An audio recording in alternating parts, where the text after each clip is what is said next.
How's it going, guys? Today I want to talk to you about golf clubs. I made a video, I think 3 or 4 weeks ago, about baseball bats and got some pretty good feedback on it. And some people said, I should make one about golf clubs, so that's what I'm doing. I have dealt with sporting goods for a long time. It's probably my one area of expertise. I worked for a sporting goods store for 10 years, so I've dealt a lot with all kinds of different sporting goods. And I wanted to show you guys how you can be selling golf clubs on eBay and different places and making good money at it too. So we'll talk about different types of clubs. Drivers, fairway woods, hybrids, irons, putters, wedges. We're going to kind of run the whole gauntlet of it just to kind of give you guys a quick tutorial on what you're looking for and what you're looking at, just so you know what it is. So let's get right into this. Right, so first up, I've got some drivers pulled up here. I'm just going to show you guys this stuff as if you know nothing about golf. So first up, drivers are going to have a very large head. Going to be a lot bigger than the other clubs. They're going to have a nice big face, and they have, regulations on how big they can be. They measure them in cc's. So most of them now you're going to see are over 400 cc's. That's just kind of the size. Like this Nike up here is 460 cc's. Some of the older ones will be dead giveaways. They're going to be a lot smaller, so that's going to help you age them.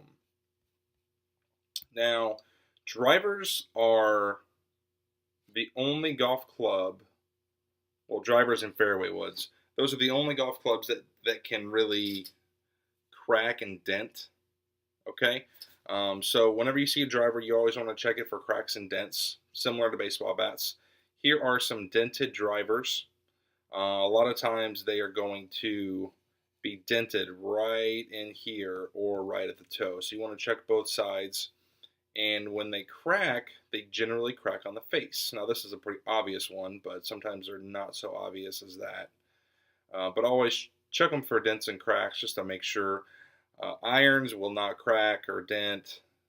Putters won't crack or dent, but drivers, fairway woods, sometimes hybrids, you always want to check those for cracks and dents. Fairway woods are going to be much smaller than drivers. They've pretty much stayed the same size over the years. They don't get much bigger because you're hitting the ball out of the fairway or the rough, so a big-headed driver is not going to do you any good.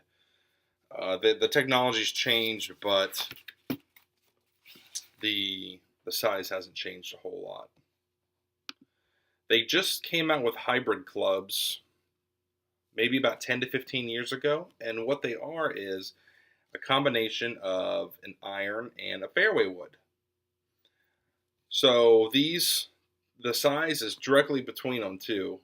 So it's going to be, it has a skinnier head than a fairway wood, but it is bigger than an iron. And what they do is they split the degree, okay? So all golf clubs have a loft,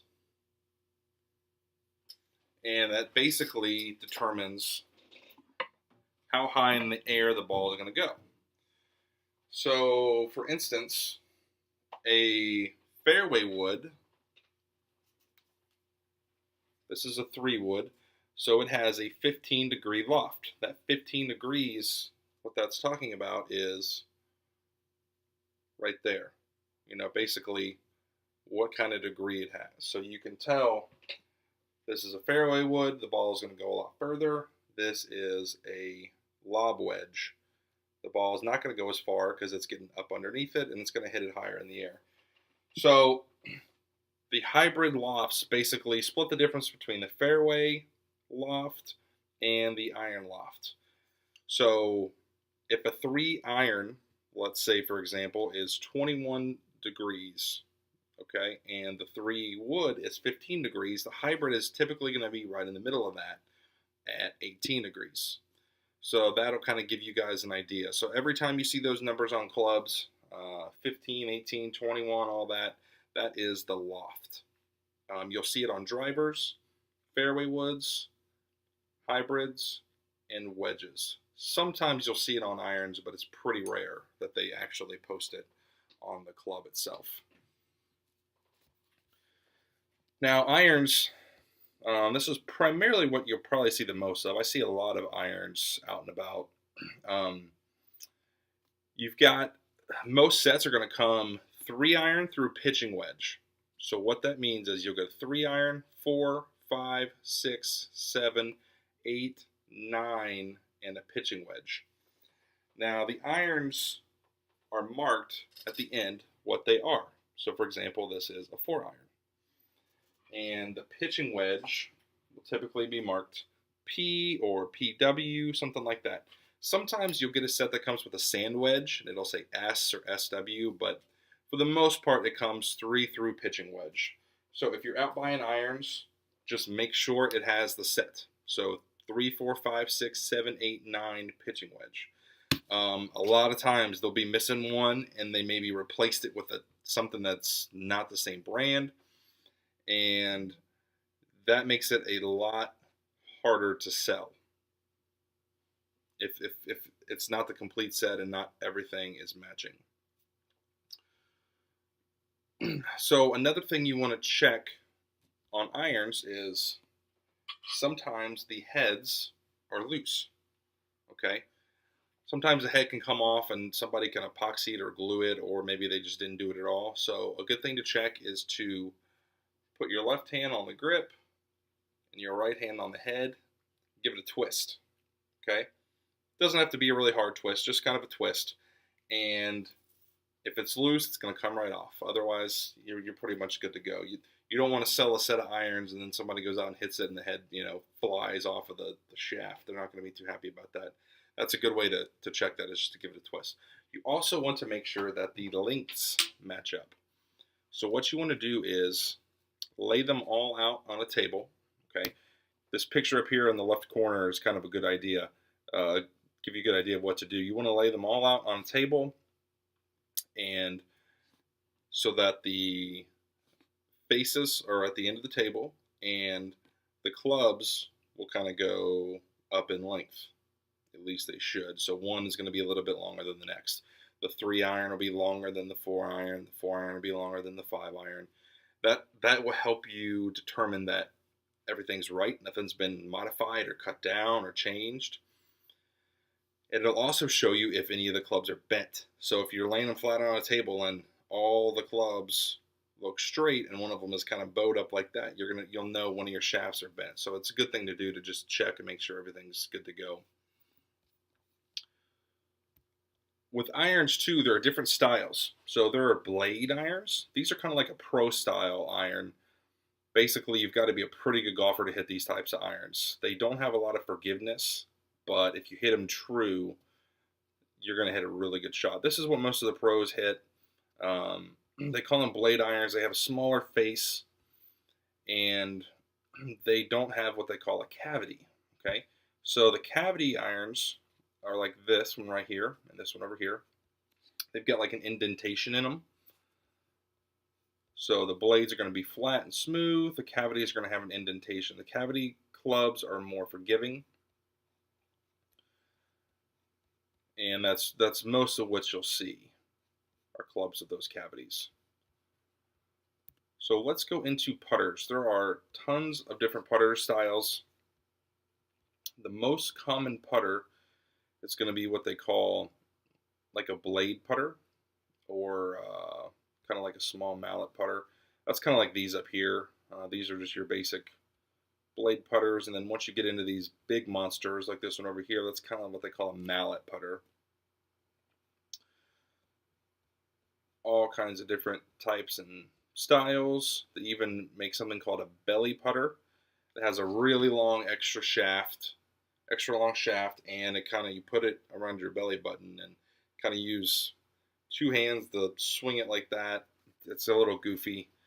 They used to be pretty popular. They're not quite as popular now, but if you see a really long putter, much longer than a normal size putter, that's what that is. That's called a belly putter. When you get into wedges, there are a lot of different types of wedges. There are sand wedges, pitching wedges, lob wedges, gap, approach. Now the pitching wedge will pretty much always come with a set. Okay, so when you're looking at sand and lob wedges and all the other wedges, these are sold separately. So for example, this is a Cleveland lob wedge, 60 degree. Sometimes there's going to be another number on that wedge, okay? So this is number 8, and that is talking about the bounce of the wedge. Basically, you know, how it comes off of the club. If you're not a very good golfer like me, you can't tell a difference, but that's just a good thing to know. That's talking about the bounce. So typically the model numbers will be on there. That'll kind of show you what to look up.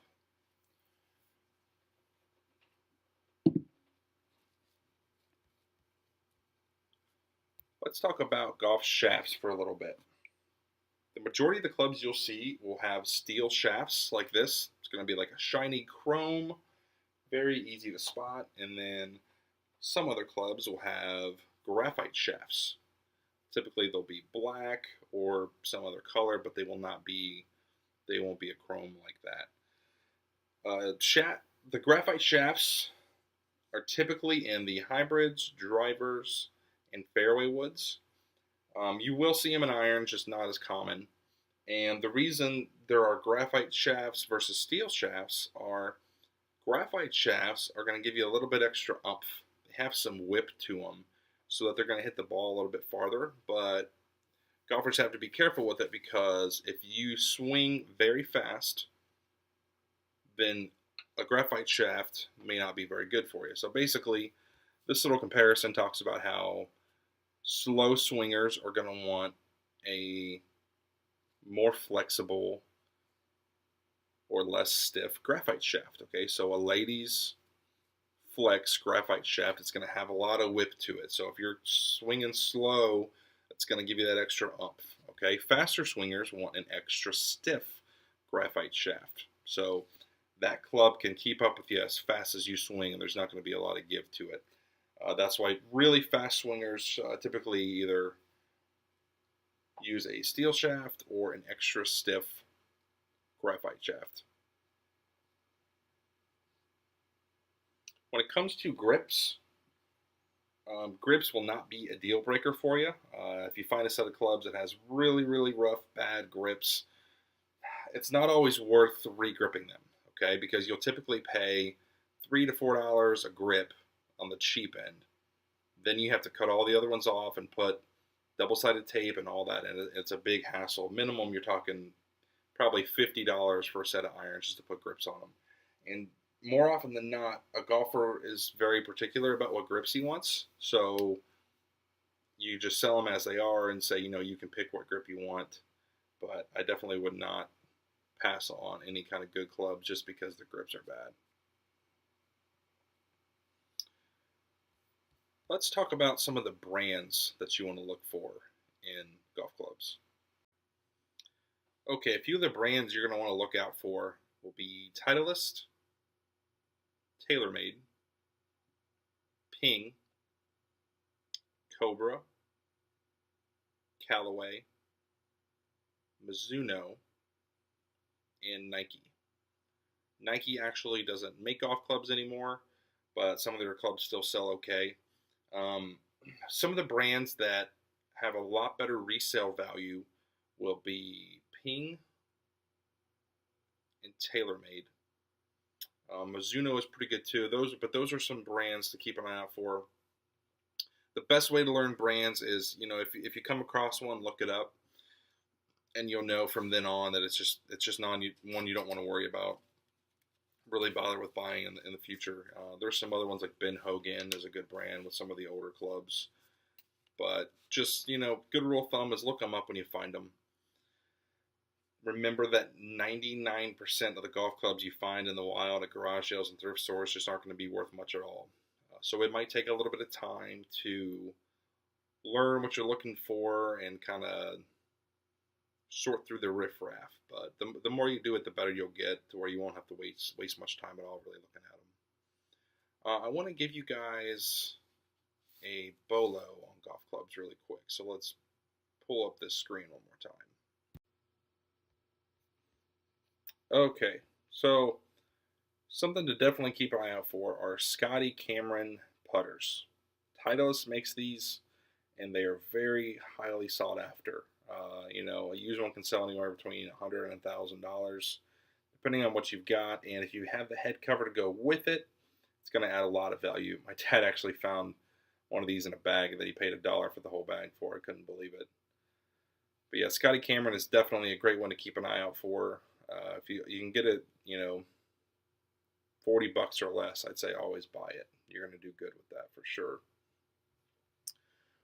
Now, when you go to unload your golf clubs and you're trying to figure out where to sell them, eBay is always good, but it is flooded with golf clubs. Okay, so there are currently 667,000 listings for golf clubs on eBay, and they tend to be a long tail item only because there are so many on there that sometimes it's hard for somebody to find your listing, even if you've got it priced right and it's perfect and everything. It can take sometimes minimum a month, sometimes 3, 4, 5 months, especially if you're trying to sell it in the fall or the winter time.